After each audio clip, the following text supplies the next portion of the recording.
As you know, armed with just a few basic tools, the knowledge you've gained from these online videos and the backup Just Kampers manuals, you can achieve an amazing amount of work at home.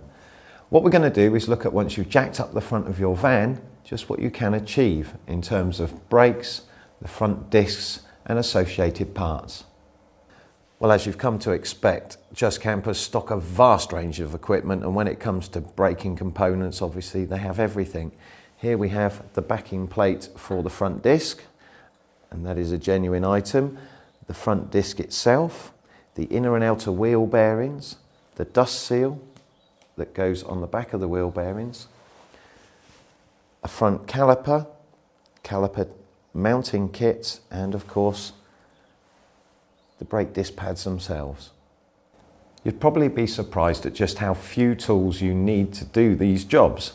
Once you've got the vehicle jacked up, as I already have done behind us, you'll need a 19mm spanner and socket, that's for undoing the caliper, a 6mm Allen key, and that is for taking the disc away from the central hub, a small pin punch, or at a push a nail would do, that's for drifting out the pins that hold the brake pads into place, a small screwdriver picking device for taking the small clip that holds the speedo cable in place, a pry bar or large screwdriver which we'll remove the dust cap with, a pair of mole grips which we can use for removing the retaining clip for the flexible brake hose, and then a device for clamping the brake hose together. And it's really important that you have one of those. At push you could use mole grips, but that might damage the brake hose.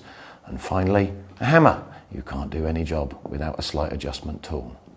Okay, as with any job, we're going to be making a bit of a mess. In this case, there will more than likely be grease around, so that you'll need some kind of paper toweling. We've got workshop paper towel in here, but kitchen towel will do fine. Personal protection equipment. We have safety glasses. We'll be operating with a punch and a hammer. We don't want anything going in our eyes. And of course, as ever, a good supply of latex gloves. And then for the job itself, we're going to need some specialised grease here, copper grease, anti-seize grease, and some general purpose grease here for the wheel bearings. Well, it goes without saying, the parts we're using here come straight from JK, and the tools that we're using are all from the basic toolkit. However, there is one specialist item, and that is the brake hose clamping tool, and of course that's available online, as is the various greases that we're going to be using here. Any special items are all available through JK online or on the telephone.